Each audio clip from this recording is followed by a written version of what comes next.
My cousin helped me when I had nothing, but now he says I owe him my entire future, and then Hey Reddit. I'm honestly shaking a bit while writing this. I don't usually post on here, but I need some outside perspective because my life started to feel like some twisted debt drama, and I'm the unwilling main character. I'm 26 now, but rewind 5 years, and I was basically a walking cautionary tale. I just dropped out of college because my financial aid got messed up. I had no job, no apartment, and my relationship with my parents had hit a wall after too many fights about my lack of direction. I'd been couch surfing, eating once a day, and trying to act like it was fine. It wasn't. That's when Jared, my cousin, who's 4 years older, stepped in. He was the one person in the family who didn't treat me like a disappointment. Jared was the golden child growing up. Charming, popular, always had a plan. He found out I was basically homeless, called me up, and told me I could crash at his place in Nashville until I got back on my feet. He didn't guilt me, didn't ask for anything in return, just handed me a spare key and said, "Your family. You don't need to earn that." And honestly, that moment changed my life. I stayed with him for about 7 months. During that time, I worked 2 part-time jobs, saved every cent, and applied to a coding boot camp I'd been eyeing forever. Jared even helped me prep for the interviews. He was a good listener back then, even gave me pep talks when I thought I wasn't good enough. After the boot camp, I landed a junior dev job. It wasn't glamorous, but it was mine. I moved out, got my own studio, started building a life. Jared and I kept in touch. Weekly dinners, the occasional text check-in. But as I grew more stable, I noticed something shift. Subtle at first, but weird. He started making these offhand comments. Like, "You know you wouldn't be where you are without me." Or, "Man, I should start charging rent retroactively." I'd laugh them off because, well, maybe he was just joking. Fast forward to now. I've worked my way up the ladder, recently got promoted to a mid-level position at a pretty great startup, and for the first time ever, I actually have savings and peace of mind. I've even been mentoring a few junior devs who remind me of myself. That's when Jared came back full force. He asked if I wanted to partner with him on a new business venture. Said he had an idea for a startup, something about wellness tech, and needed an investor. I asked to see the plan. There wasn't one. Just vibes and big promises. When I told him I wasn't in a place to invest right now, especially without anything concrete, he got quiet. Then he hit me with, "After everything I did for you, you can't even help me out?" That line, that tone, it rattled me. Suddenly, everything he'd done felt like it came with an invisible invoice I never agreed to. I tried to explain, gently, that I was grateful, but being grateful doesn't mean becoming someone's personal ATM. He didn't take it well. He told me he built the foundation of my life, that every cent I make now is because of him, and that he deserves a cut. Like I'm some kind of investment property. I tried to talk to my best friend Maya about it. She's known Jared almost as long as I have, and she's always liked him. But even she said, "That's manipulative as hell, Brooke. Gratitude isn't a contract." Still, I felt guilty. Like maybe I was being selfish? Jared did help me when no one else did. I owe him something, don't I? But then things got worse. He started calling me late at night, drunk sometimes, saying I'd forgotten where I came from. He texted me a list of costs from when I lived with him. Groceries, utilities, even rent, down to the dollar. Said I could either pay him back or invest in his company. I didn't respond. It felt like a trap. Then yesterday, I got a DM from his girlfriend Tessa. We follow each other on Instagram. She said she was sorry, but Jared had been telling people, including mutual family, that I used him and ghosted him after getting rich. I'm not rich. I still eat instant ramen sometimes. Now I don't know what to do. Do I cut him off completely? Do I pay him back just to make this go away? Is there even a version of this where I don't come out looking like the villain? All I know is, the guy who once opened his door to me now acts like he owns me. And I'm starting to think this debt he's talking about was never about money. It was about control. I never signed up for that. So, quick update because everything's getting worse and I need to vent before I explode. After I posted part 1, I tried to go radio silent with Jared. Didn't respond to his texts or calls. I thought maybe he'd cool down, maybe realize he was being unreasonable. That's not what happened. Instead, Jared started calling Maya. Yeah, my best friend.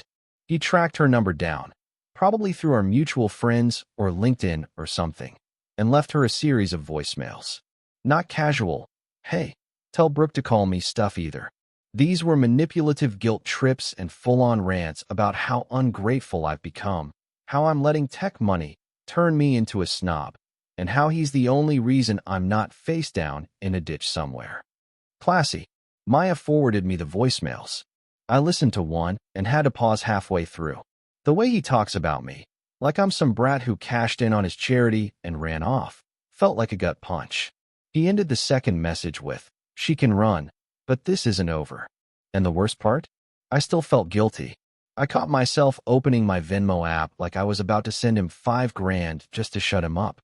But then I stopped, asked myself, what would that actually solve? He'd just want more. That same day, I got a call from my Aunt Liz, Jared's mom.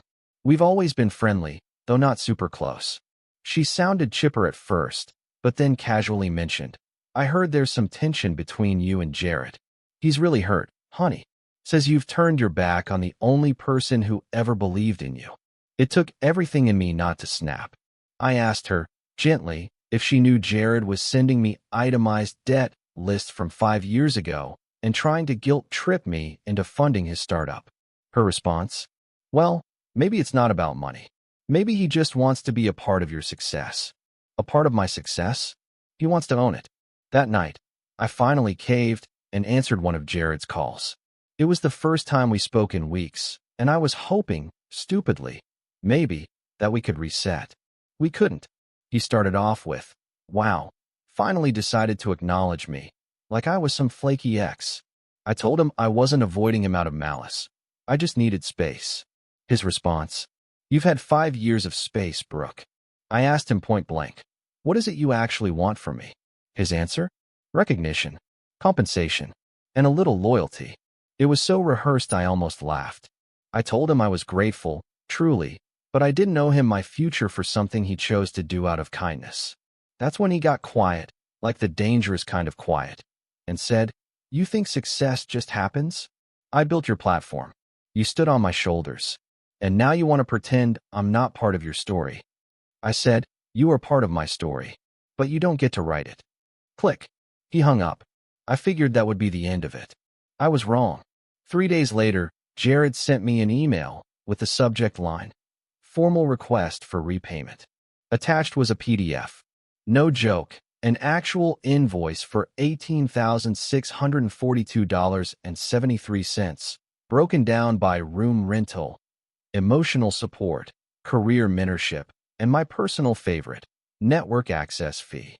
He seriously charged me $4,000 for introductions to industry professionals. He introduced me to one guy who used to do IT at his old job and had zero connection to where I ended up working. I didn't respond. Instead, I took the document straight to Marcus, my boss and mentor. I'd never told him much about my past, but I figured if this escalated, he should know. Marcus read the whole thing in silence, then looked at me and said, "He's trying to extort you. You need to protect yourself." Those words hit hard. Protect myself. It was the first time I stopped feeling guilty and started feeling angry. I told Maya everything. She was already halfway through drafting a response to Jared when I said I wasn't going to engage anymore. No calls. No texts. I blocked his number, his email, even locked down my LinkedIn and changed my privacy settings. I had to, because this wasn't just about paying someone back. This was about control, and I'd let it go on too long. Then, Tessa called me. Yep, Jared's girlfriend. I hadn't heard from her since she'd met me weeks ago, but now she wanted to meet for coffee. Just us. I didn't know what to expect, but I agreed. We met yesterday at this tiny spot near my office. She looked tired, eyes puffy like she'd been crying. First thing she said was, "I had no idea he was doing this." She told me Jared had been spiraling for months. Apparently, his last 2 business ventures failed, and he'd been leaning hard into this fantasy that he launched me. He'd been telling their mutual friends that I promised him equity in my future company, and that I ghosted him after getting rich. Then she dropped the bomb. "He's been planning to take you to small claims court. He thinks it'll pressure you to settle." I just sat there, stunned. This was really happening. This was real. Tessa looked at me and said, I think you need to prepare yourself. He's not letting this go. So now I'm sitting here, writing this, because I don't know what to do next. Legal action? Restraining order? Do I get ahead of it and go public with the truth? I've tried being reasonable. I've tried being kind. But I'm done being guilted into silence. Because no matter what Jared thinks, I didn't steal my future. I built it. Things didn't just escalate. They cracked wide open. After my last update, I truly thought the worst was over. Jared had ghosted me for a few days after I'd ignored his fake mediation letter, and I naively assumed he was finally coming to his senses. That maybe, just maybe, his girlfriend Tessa getting involved had forced him to reflect. It turns out that was just the calm before the most disturbing storm of my life. Let's rewind a bit. Tessa, after breaking up with him, bless her soul, sent me a Dropbox folder filled with screenshots of his notes. I knew about the spreadsheet, sure, but I didn't know he'd been updating it for years. There were annotations, notes on Brooke's timeline, color-coded goals he thought I'd hit, and projections for when I'd start making serious money. I was a goddamn startup pitch in his eyes. There were notes like, if she gets a job in tech by 24, she'll be at mid-management by 27. Push for investment by 28. Who does that? That's when it hit me. This wasn't gratitude turned bitterness. This had been a business model from day one. I didn't even know how to process that. I sat in Maya's apartment for over an hour, just staring at the screen. At one point, she had to physically take the laptop from me and close it. Brooke, she said quietly, this guy's not just toxic. He's obsessive. But wait, it got worse. The next morning, my boss Marcus called me into his office. I thought maybe it was about the leadership role. Nope. He looked serious, almost uncomfortable. We received an anonymous email about you, he said, then rotated his monitor so I could see. It was a long, dramatic message alleging I was emotionally unstable, manipulative, and had fake parts of my resume. No name, no signature, but the writing style? Pure Jared. Especially the phrase, this woman builds her success on the backs of others. Direct quote from the messages he'd sent to Maya weeks before. I felt cold all over. Marcus leaned back, eyes kind. I don't believe a word of this, he said. But you need to know someone's coming for you. And not in a subtle way. That night, I couldn't sleep. Every car I heard outside made me flinch. Every knock on the wall felt like someone trying to get in. I hadn't felt this unsafe since the week I ran out of money and had nowhere to sleep but a laundromat bathroom. The next day, I filed for a temporary restraining order. I submitted the screenshots, emails, the fake mediation letter, the Dropbox folder Tessa gave me, even the anonymous message. My lawyer said it was enough to prove a pattern of harassment. But Jared wasn't done. 2 days later, someone keyed my car. Just one word, etched deep into the driver's side. Liar. No one saw anything. No cameras. No witnesses. Just a deep, aggressive cut into the metal, right outside my apartment. I don't have proof it was him. But who else? I was ready to burn the whole world down. I wanted to scream at every family member who believed his side. I wanted to blast his name on social media. I wanted revenge. But instead, I doubled down. I took another 2 days off work and used that time to prepare. I met with my lawyer. I printed out everything and put it in a binder like it was a school project. I updated my privacy settings, locked down my social media, and messaged every person I'd seen Jared trying to contact. Some apologized. Others ignored me. A few admitted they believed him, at least until I showed them the documents. That hurt more than I expected. That people who'd known me for years could believe I was capable of this level of betrayal. But maybe that's what Jared does best. He knows how to sound like the victim. It's his art form. Then came the twist I never saw coming. My dad called. Now, for context, my relationship with my parents has always been strained. I'm the emotional one, the one who makes drama. Jared's always been the charming nephew, the one they praised at dinners, even when I was sitting right there. So when I saw his name pop up on my phone, I hesitated. He started with, Brooke, what's going on with you and Jared? I told him everything. Not a sugar-coated version. The full, disgusting truth. The fake documents. The stalking. The job sabotage. The car. The spreadsheet. And then, silence. Finally, he sighed. I had no idea he was doing any of that. He's been calling us, saying you're mentally unstable, that you've cut everyone off and are spiraling. Your mom wanted to come visit. I laughed, dry and bitter. Yeah? She planning to bring Jared along? He didn't answer that. I ended the call with a warning. If anyone sides with him after everything I've just said, they're dead to me. I don't know if it landed, but I felt better saying it. Here's the thing. I used to think setting boundaries made me the bad guy. That saying no made me cruel. But now I see it differently. Setting boundaries isn't about pushing people away. It's about choosing who gets to come close. And Jared? He doesn't get to stand anywhere near my future. That same night, I finished writing a full public statement. Not a smear campaign, just the truth. It's sitting in a draft, time-stamped, backed up in 3 cloud accounts, ready to publish if Jared tries to mess with me again. It's not just for me. It's for anyone else he's manipulated. For anyone else like me who's ever been guilted into believing their success wasn't really theirs. Because here's what Jared didn't understand. He gave me a place to sleep. He gave me support for a few months. But I gave everything else. I got the job. I studied. I built the network. I did the work. I stayed up all night teaching myself code. I survived rejection. I made the decisions. I climbed out of rock bottom with blood under my nails. He wasn't my architect. He was a stop along the way. And now, I'm choosing the exit. This isn't just a story about a cousin who overstepped. It's about taking back ownership of your own life. And next time someone tries to make me feel like I owe them my entire future, I'll remind them exactly who built it. After everything that's happened, I wish I could say the restraining order brought peace, like a final boss defeated in the last chapter of some exhausting novel. But nothing with Jared ends quietly. The silence after he was served felt more like the kind before a storm. A thick, humming tension that made me check every shadow twice and lock my apartment door, even in broad daylight. The ceasefire didn't feel like relief. It felt like bait. A few days after the restraining order was officially filed, I received a letter. Not an email, not a text, but an actual envelope with my name written in handwriting that instantly triggered something in my gut. It was from my aunt, Jared's mom. We hadn't spoken since before the chaos started, and I almost threw it away unopened. But curiosity is a nasty little thing when you want closure, so I opened it. The letter wasn't angry. It wasn't defensive. It was something worse. It was disappointed. She called me vindictive, said I had embarrassed the family, and accused me of destroying Jared's mental health in public instead of handling things privately like families should. I almost laughed. I wanted to scream.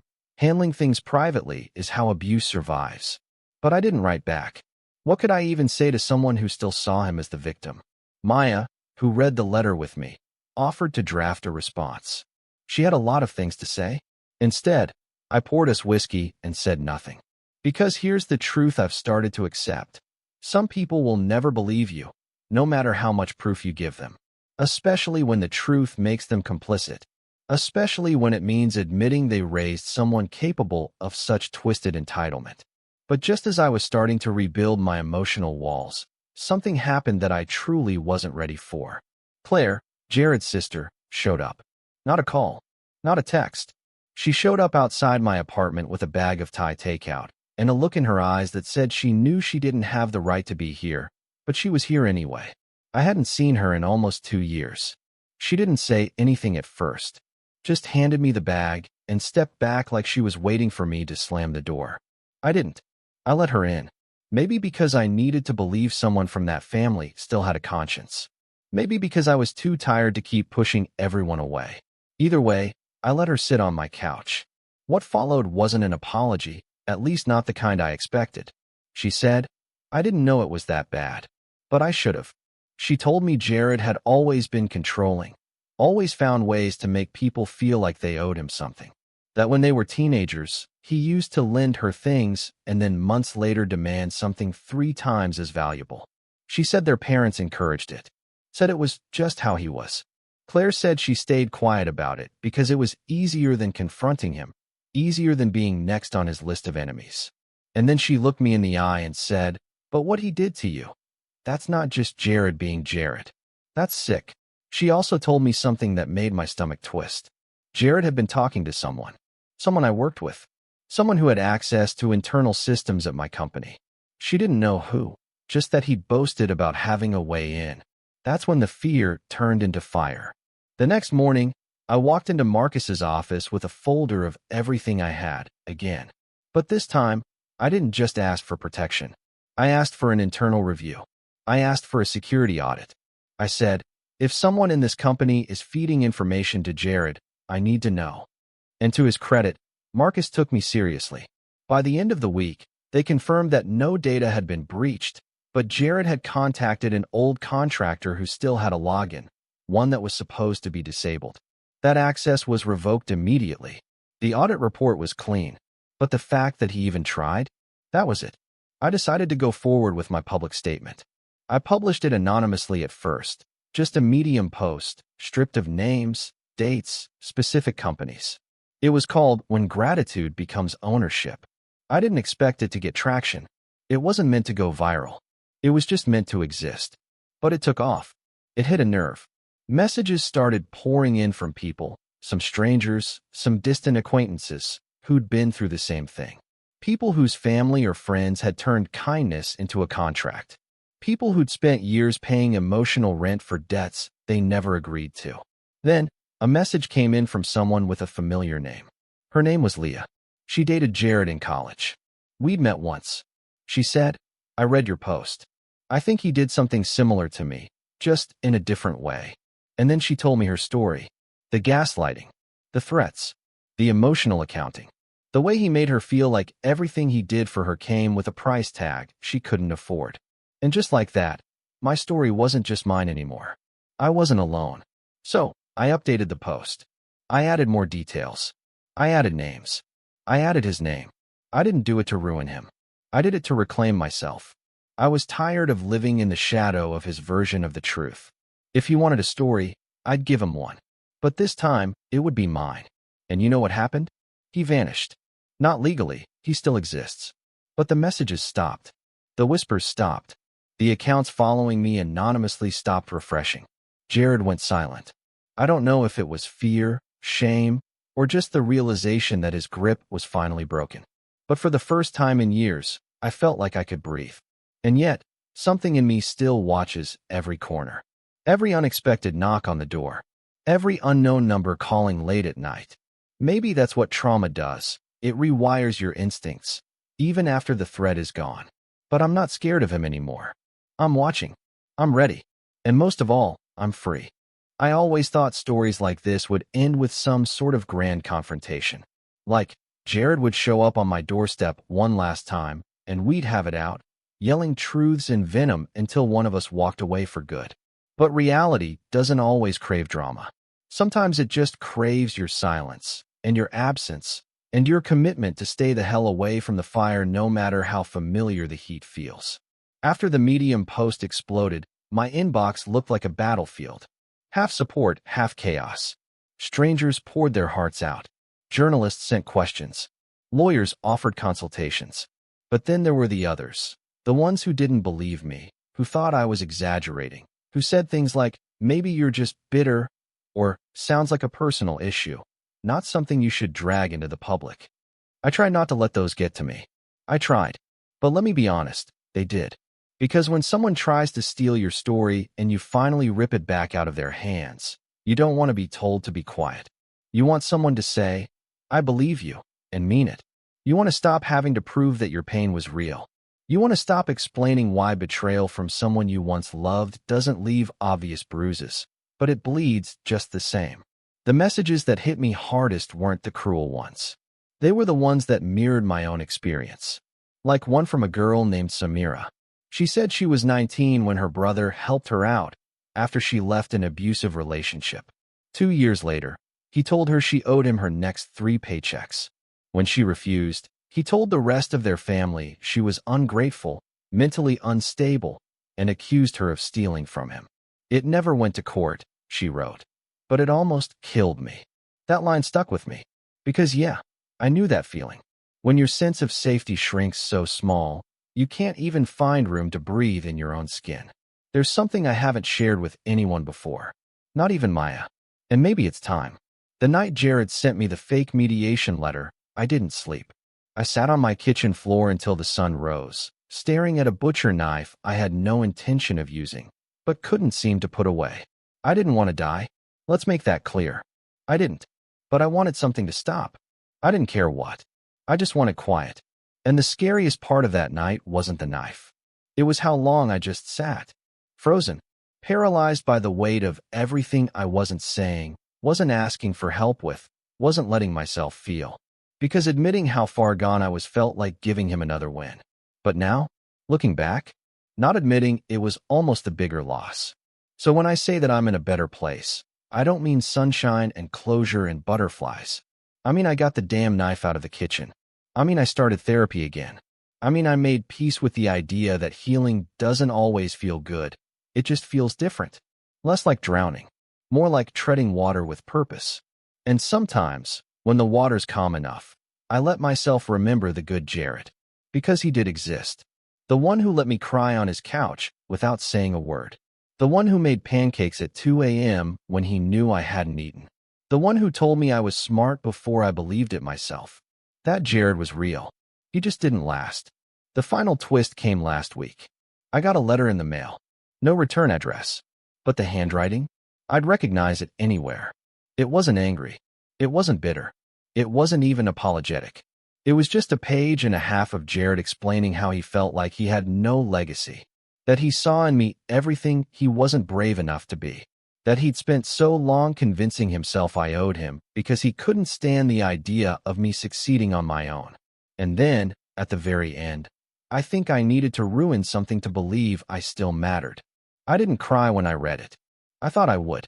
But I didn't. I just folded it, placed it in the box with everything else, and slid it back under my bed. Maybe someday I'll burn it. Or maybe I won't. Maybe keeping it is my reminder that sometimes the villain isn't born with fangs. Sometimes he's just a scared boy in a grown man's body, grasping for control like it's oxygen. But just because I understand doesn't mean I forgive. Forgiveness, I've learned, isn't a gift you owe anyone. It's a space you carve out when you're ready. And right now, that space is still full of boundaries, full of the life I built from the ashes he tried to own. Maybe one day I'll move past the need for those walls. But today, they're still mine.